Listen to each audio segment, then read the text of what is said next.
샬롬, 안녕하세요. 말씀 읽어주는 제입니다. 마가복음 13장 말씀인데요. 제가 기도하고 시작하겠습니다. 살아계신 주님, 주님의 말씀을 저희에게 주시고 또 사순절 기간에 한 걸음 한 걸음 주님을 쫓아가게 하시니 감사드립니다. 말씀 안에 머물게 하시고 그 말씀이 우리를 변화시킬 수 있도록 도와주십시오. 예수님 이름으로 기도드립니다. 아멘. 마가복음 13장 새 한글 성경입니다. 예수님이 성전에서 나오실 때에 제자 가운데 하나가 예수님께 말씀드린다. 선생님, 보십시오. 돌들이 어마어마합니다. 건물들도 어마어마합니다. 예수님이 그에게 말씀하셨다. 그대가 이 큰 건물들을 보고 있나요? 여기에 있는 돌 하나도 다른 돌 위에 아예 남아있지 못할 겁니다. 완전히 허물어지고야 말 겁니다.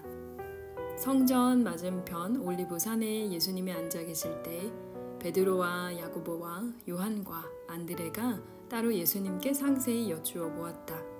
저희에게 말씀해 주세요. 이런 일이 언제 일어나겠습니까? 이 모든 일이 머지않아 이루어지려고 할 때 그 징조는 무엇이겠습니까? 예수님이 그들에게 말씀하기 시작하셨다. 그 누구에게도 속아 헤매지 않도록 조심하세요. 많은 사람이 내 이름으로 와서 바로 내가 그다 하고 말할 겁니다. 그렇게 해서 많은 사람을 속여 헤매게 할 겁니다. 전쟁 소식들과 전쟁 소문들을 듣더라도 놀라지 마세요. 그런 일이 일어나야 하지만 아직 끝은 아닙니다. 민족과 민족이, 나라와 나라가 맞서 일어날 겁니다. 이곳저곳에 지진이 있을 겁니다. 기근이 있을 겁니다. 밀려올 큰 고통의 시작은 이런 것들입니다. 그대들은 스스로 조심들 하세요. 사람들이 그대들을 지방의회에 넘겨주고 그대들은 회당에서 매질을 당할 겁니다. 나 때문에 총독들과 임금들 앞에 서게 될 겁니다. 그들에게 증언해야 할 겁니다.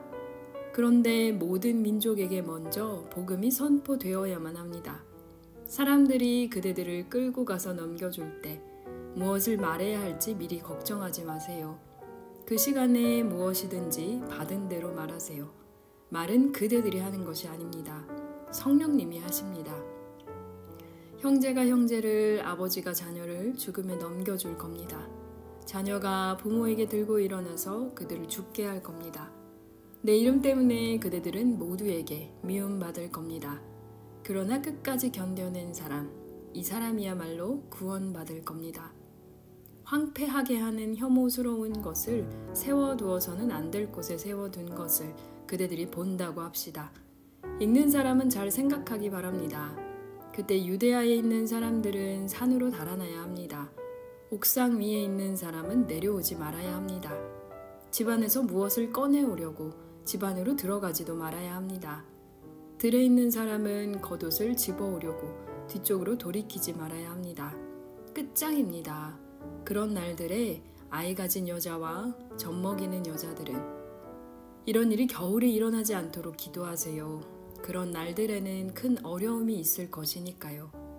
그 정도로 큰 어려움은 하나님이 세상을 창조하신 창조의 시작 때부터 이제까지 없었고 앞으로도 절대로 없을 겁니다.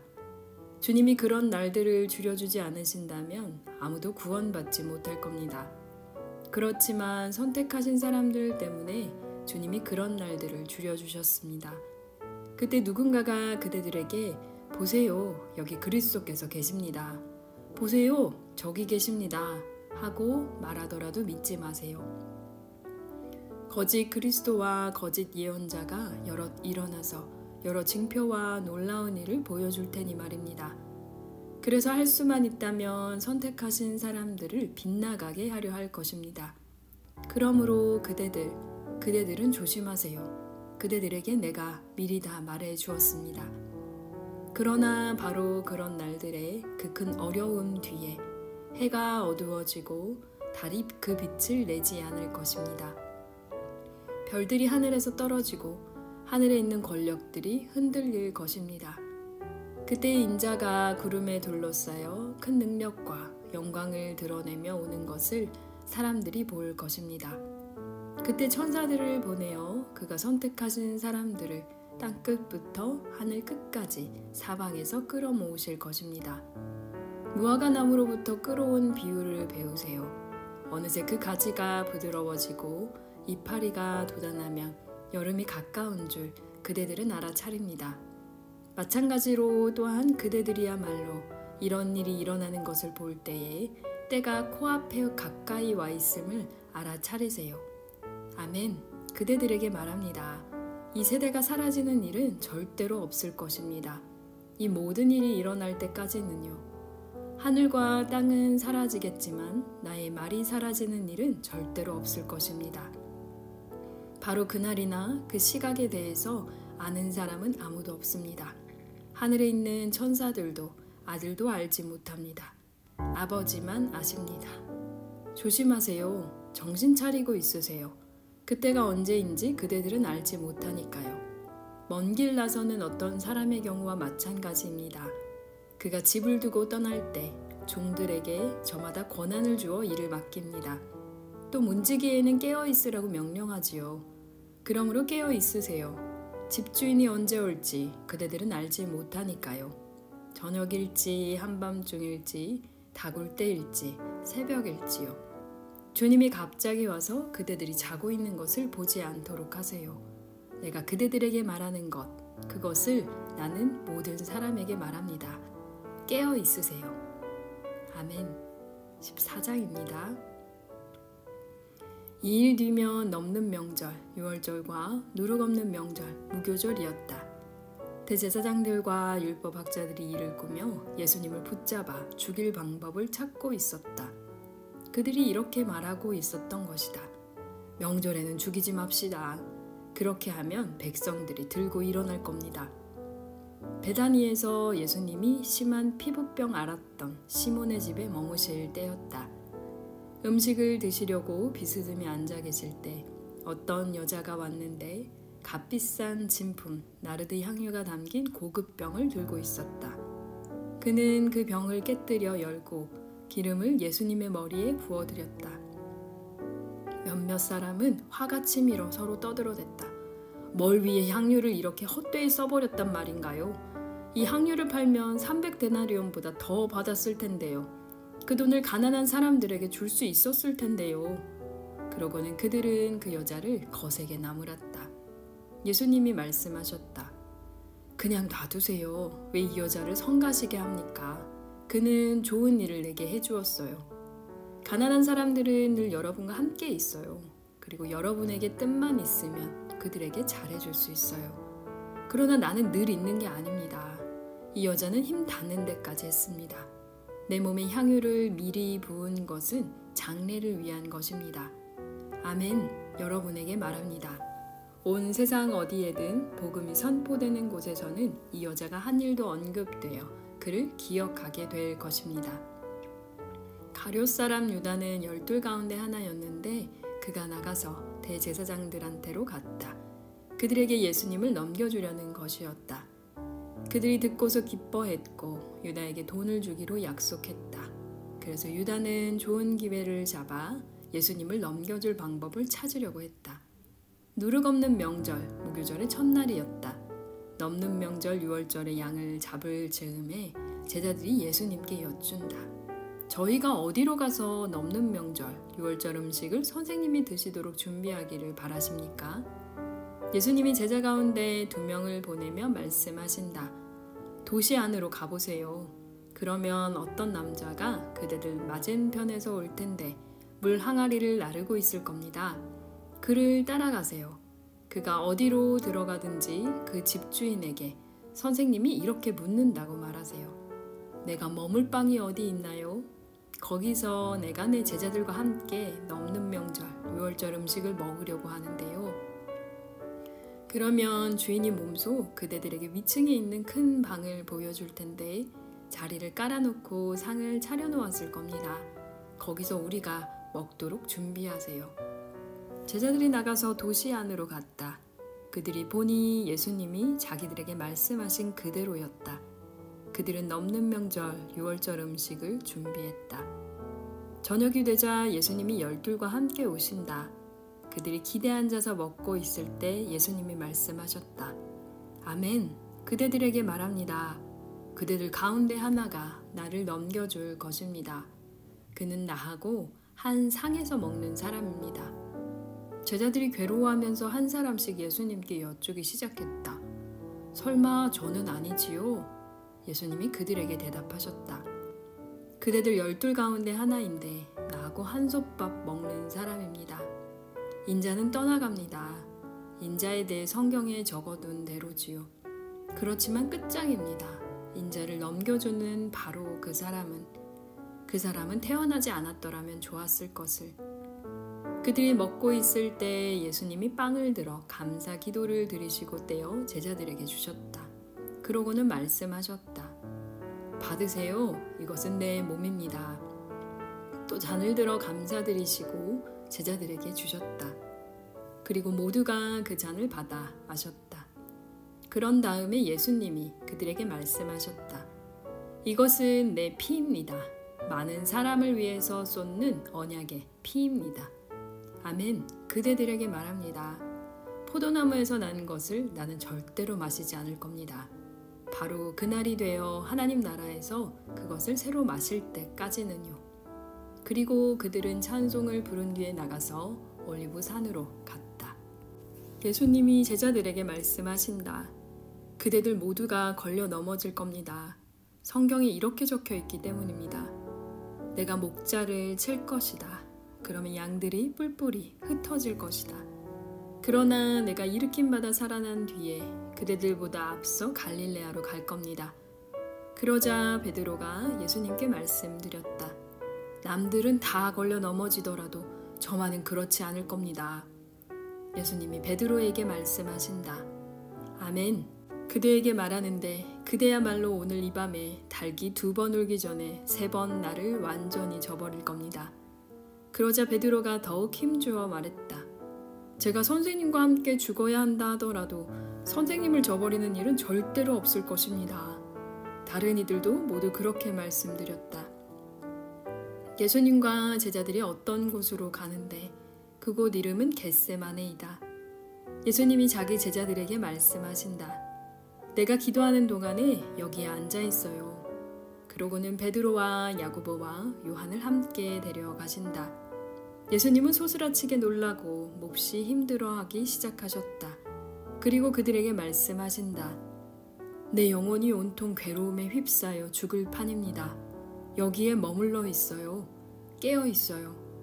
조금 앞으로 나아가서 땅에 엎드리셨다. 그리고 기도하셨다. 하실 수만 있으면 자기한테서 이 시간이 지나가게 해달라고 하셨다. 또 기도하셨다. 아빠, 아버지, 무엇이든 아버지는 하실 수 있습니다. 이 잔을 나한테서 치워주십시오. 그러나 내가 바라는 것이 아니라 아버지가 바라시는 것을 하십시오. 예수님이 와서 보신다. 그들이 자고 있다. 그래서 베드로에게 말씀하신다. 시몬, 자고 있나요? 1시간도 깨어 있을 수 없었나요? 깨어 있으세요. 기도하세요. 그래서 유혹에 빠지지 않도록 하세요. 영은 간절히 바라지만 육신이 따라주지 않는군요. 그러고는 다시 나아가서 똑같은 말로 기도하셨다. 다시 와서 보셨다. 그들이 자고 있었다. 그들의 2눈이 너무 무거워 내려 감격기 때문이었다. 그들은 예수님께 무엇이라 말씀드려야 할지 알지 못했다. 3번째로 오셔서 그들에게 말씀하신다. 이제는 자도록 해요. 푹 쉬어요. 그만하면 됐어요. 때가 왔습니다. 자, 인자가 죄인들 손에 넘겨집니다. 일어나요. 가죠. 자, 나를 넘겨주는 사람이 가까이 와 있습니다. 예수님의 말씀이 아직 끝나지 않았는데 그때 곧바로 12 가운데 하나인 유다가 들이닥친다. 우리가 그와 함께 왔는데 칼과 몽둥이를 들고 있다.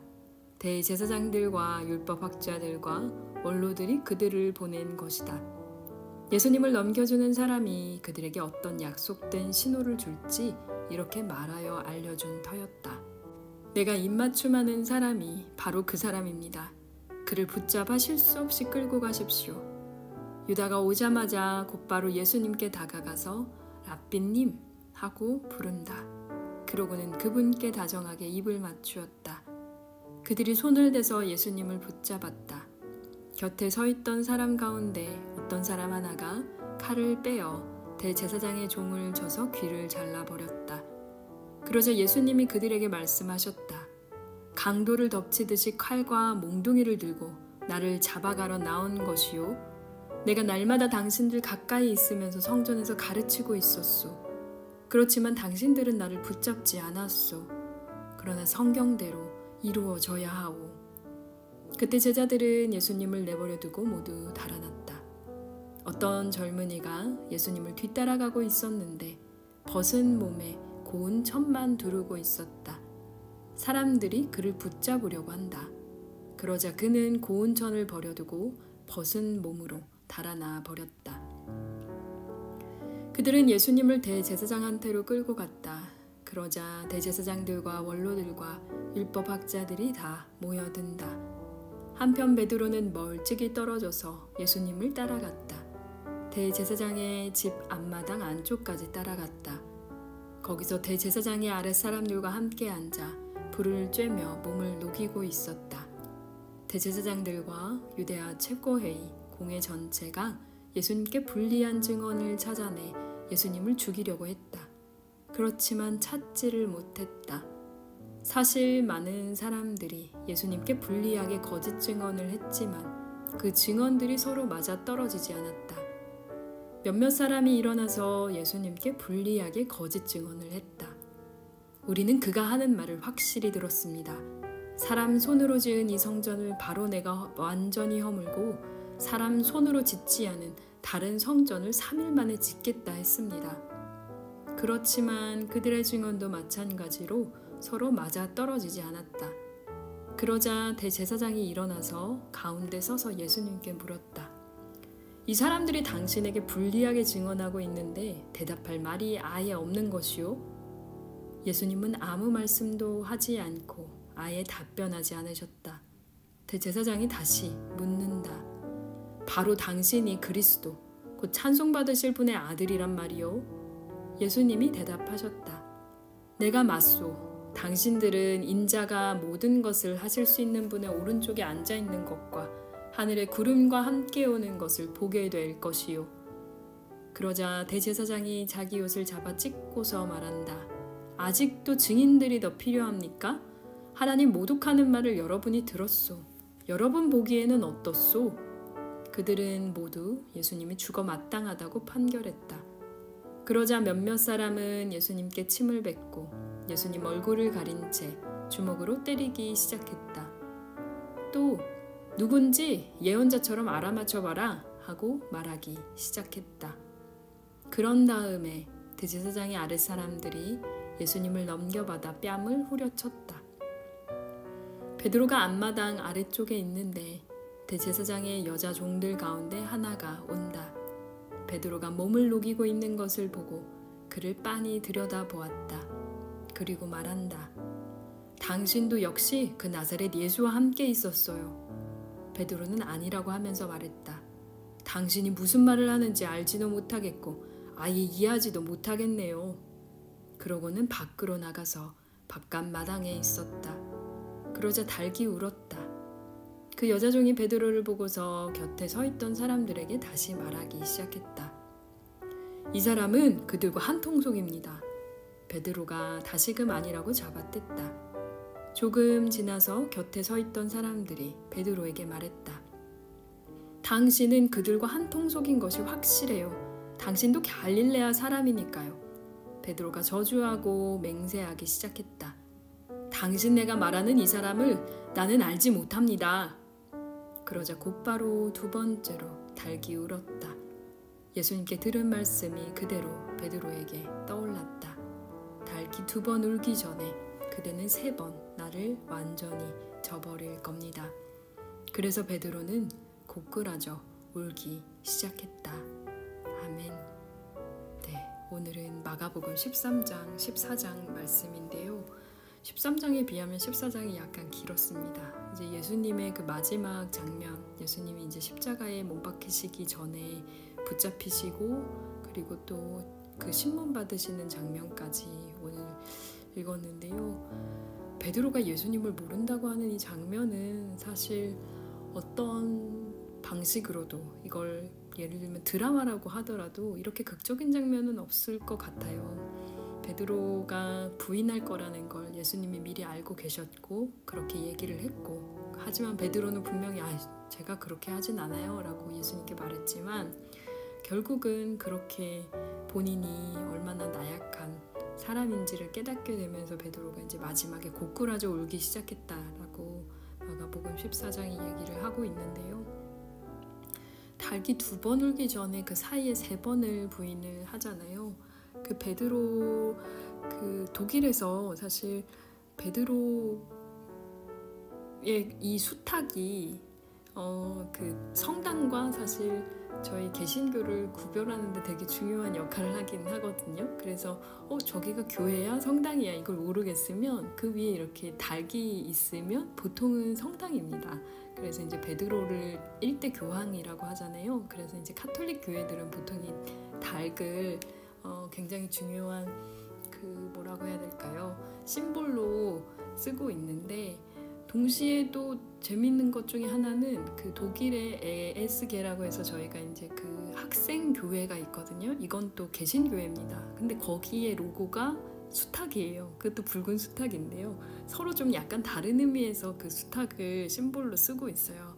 여기 에스게에서 쓰고 있는 이 붉은 수탉 같은 경우는 농민전쟁 때, 그때 굉장히 그 프로테스트를 많이 했던 그 개신교인들이 그 수탉을 심볼로 썼다고 해요. 그래서 이제 또 그런 그 학생들의 저항 정신을 표현하기 위해서 수탉을 쓰는데, 이제 카톨릭에서는 또 베드로의 그 어떻게 보면 회심하는 장면에 나오는 이 닭의 울음소리를 심볼로 쓰는 게 지금 문득 얘기하면서 생각이 났습니다. 내일은 저희가 마가복음 15장으로 돌아오게 되는데요. 이제 마가복음도 거의 끝부분으로 갑니다. 이제 마태, 마가, 누가, 요한 이렇게 이제 사순절 계속 깊어지고 있는데요. 한국에 지금 갑자기 그 큰 불이 나서 소식을 들으면서 이렇게 외국에 있는 입장에서는 늘 그런 소식을 들을 때마다 정말 발만 동동 구르게 되는데, 피해 입으시는 분들 없으셨으면 좋겠고, 그리고 피해를 입으신 분들 위해서 많은 도움들이 또 전달이 됐으면 좋겠습니다. 함께 기도하고 마치겠습니다. 내일 다시 돌아올게요. 살아계신 주님 감사드립니다. 우리가 얼마나 나약한 한 사람인지요. 주님을 사랑한다고, 주님을 따른다고 늘 고백하지만 우리의 일상에서는 주님을 부인하는 일이 너무나 빈번하게 일어납니다. 말씀을 주님 잘 쫓아가겠다고 다짐하지만 말씀보다 세상의 소리에 더 많은 귀를 기울이고, 때로는 우리의 마음에 원하는 것들, 욕망대로 주님 우리의 삶을 끌어가고자 하는 우리의 모습을 봅니다. 다 아시는 주님께서 주님 우리를 용납하시지만 또 그럼에도 불구하고 우리가 돌이켜야 하는 그 마음이 있거든 깨닫게 해주시기를 원합니다. 주님, 한국에 주님 많은 재난으로 인하여 고통 가운데 있는 수많은 사람들을 주님 기억하여 주시고 위로하여 주시고, 주님 더 이상 그런 아픔이 주님 일어나지 않도록 인도하여 주십시오. 우리의 답답함과 안타까움과 슬픔을 주님께 아뢰는 사순절 기간 되기를 원합니다. 함께하여 주십시오. 예수님 이름으로 기도드립니다. 아멘. 그럼 내일 마가복음 15장으로 다시 돌아오겠습니다. 지금까지 말씀 읽어주는 제이였습니다. 샬롬 하울람.